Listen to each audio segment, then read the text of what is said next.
Hello বন্ধুরা, শুভ সকাল, শুভ দোল পূর্ণিমা। তো আশা করি সবাই ভালো আছে, আমিও ভালো আছি। তো ছোট্ট একটা ব্লগ নিয়ে চলে এসেছি। তো আমি আজকে দোল পূর্ণিমার দিন আমি তেমন কোনো ভিডিও করতে পারিনি।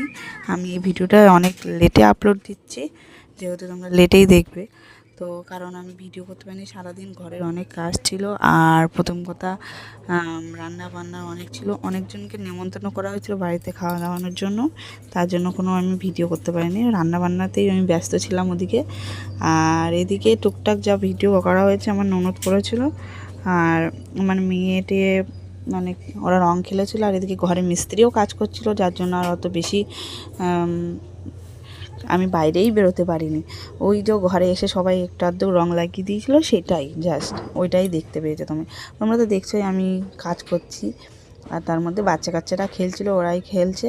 আর এদিকে আমার মেয়ে রং মেখে ভূত, তোমার দাদা ভাই দেখো ঘাড়ে ব্যথা করছে।